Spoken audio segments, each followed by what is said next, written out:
What's up everybody, welcome back to Mad Medicine. Earlier this week we posted two videos, and one of them was about what medical schools look for in applicants, and the other one was about whether or not you need research to get into medical school. So if you guys have not seen those videos yet, and if you guys are interested, go to our channel, go click the links in the description below to get to those videos. Check them out. If you guys like them, leave a comment below. If you guys like our channel and what we're talking about, and you guys want to see more content, hit that subscribe button, and also make sure to hit that notification bell on the side next to the subscribe button, and don't forget to like, comment also on the videos. All right, so today we're going to be talking about something a lot of you guys have asked, and a lot of you guys ask constantly, a lot of questions I get about it constantly, and that is, do you need clinical experience to get into medical school? So this may seem like a question that, is very easily answered. And spoiler alert, the answer is yeah, you do need clinical experience. But we're going to be talking about why you need clinical experience as well.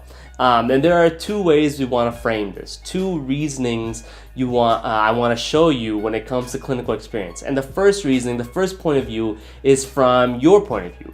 From the point of view of the applicant, from the point of view of the pre-medical student, the pre-med student, the pre-health student in general.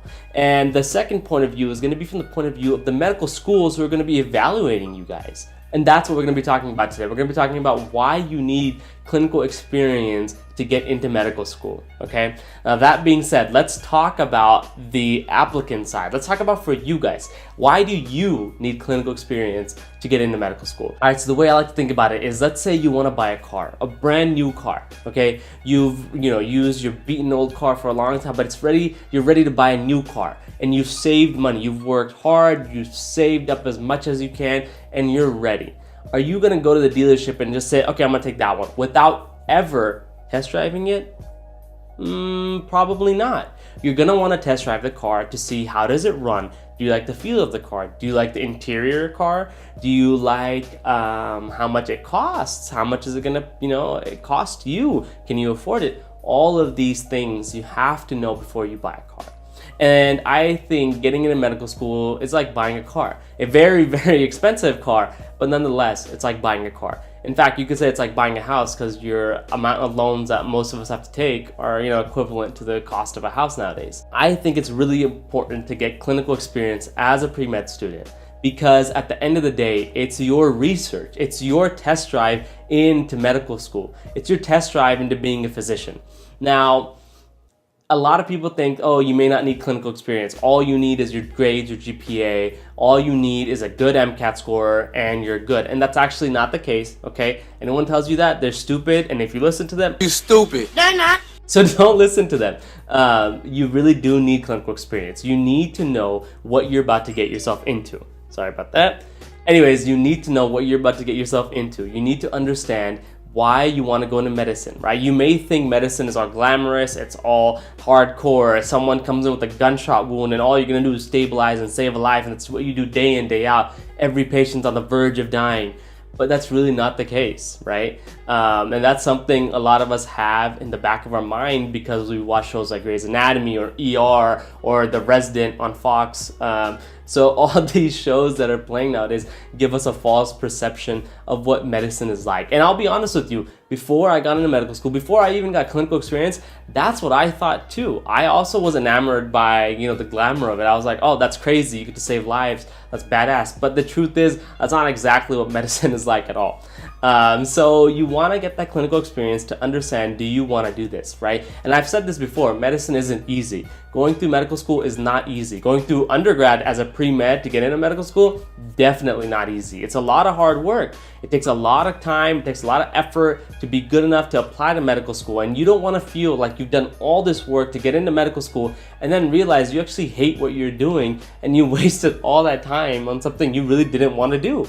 So you want to get that experience early on so that when you go into the medical wards, when you go into the clinics and you see patients and you work with nurses and CNAs and RNs and residents and attending physicians and everything, you get to realize, do you really want to do this? You get to see it firsthand, experience it, and kind of formulate your own thought processes on why or why not you want to do medicine.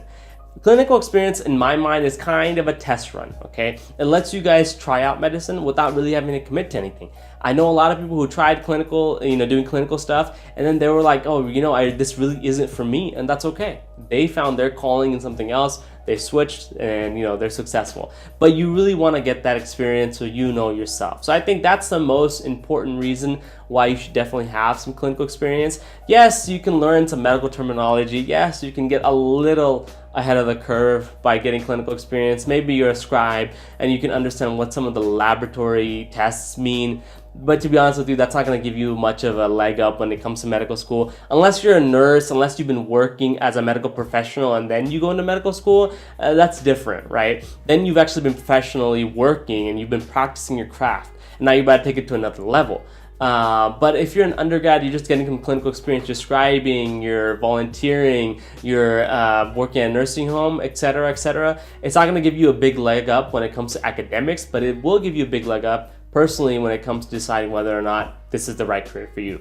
And that brings me into the next point of view, and that's the point of view of the medical schools. They want to see an applicant who definitely knows that they want to go into medical school, because they know as physicians who are running medical schools that medical school isn't easy. So they want to make sure that you're in this for the long run, you're in this and you want to be in it, okay? You truly want to do this. A lot of people don't get through medical school because they sometimes realize, man, this is not what I expected. I don't want my life to be like this. All I do is work. And in some things you do work, right? But in medical school, that is what your life is. All you do is study. And some people realize that a little too late, and they don't like what they're doing. So medical schools don't want you to leave. And that's because I don't think we understand as pre-meds how much medical schools are investing in us. I know we may be thinking that, we're the ones actually investing in them. We're the ones dishing out a mortgage to get an education. And yes, that's true, but at the same time, the amount of physicians you need to train one class of medical students is ridiculous. The amount of effort it takes to train students who know nothing to they know something and they're ready to go out there and work in the workforce as physicians is tremendous. So it really is something that they have to watch out for themselves, because it's so much effort for them to teach us. Another thing is they want to make sure that you're not going to burn out right away, that you're going to stay in this career for the long haul. There's an increase that's expected to occur in the shortage, meaning we're about to have even less physicians for the amount of patients that are out there. And that means that patients aren't going to get adequate health care. So they don't want you to get into medical school and then decide, oh, I'm done with this later on down the road and completely leave. They want to have more physicians working as physicians. So that's another aspect of clinical experience that medical students want to look for. And finally, medical schools want to make sure that you guys have had experience in clinical work so that you know exactly what it takes to take care of a patient. Okay? Yes, you may not know exactly what it takes, but you have to have some sort of understanding. Okay? And these are reasons why medical schools look at pre-meds, look at applicants, and they evaluate your clinical experience. At the end of the day, what I want you guys to understand is that yes, clinical experience is very, very important to getting into medical school. And if you don't have clinical experience, you most likely will not get into medical school. However, the types of clinical skills you do and what you get out of your clinical experience really depends on you. Okay, you want to make sure that you do something that's meaningful to you, that you learn something out of it, and that you get something out of it for yourself more than just some information about some labs, some information about some diseases. You want to be able to say that a clinical experience you did was very meaningful to you and it helped you determine that you want to become a physician, okay? Because at the end of the day, medical schools and you guys as applicants both need to decide, why do you want to become specifically a physician, okay? Why do you want to go into medicine to become a physician and not something else like a nurse or an RN or a dentist, etc., etc. So keep those things in the back of your mind when you guys are thinking about clinical experience. Now, I did a video in the past where I talked about the types of clinical experiences you guys should look out for. And I'm going to link it below. There's going to be a banner popping up somewhere. So go check it out if you guys are interested. Make sure you like this video. If you liked it, leave a comment below. And don't forget to subscribe to our channel. Hit that notification bell so every time we post a video, you guys know and you guys can watch them. And share it with a friend. That being said, I'm gonna say deuces for now, and I'll catch you guys back here on Monday. Take it easy, guys.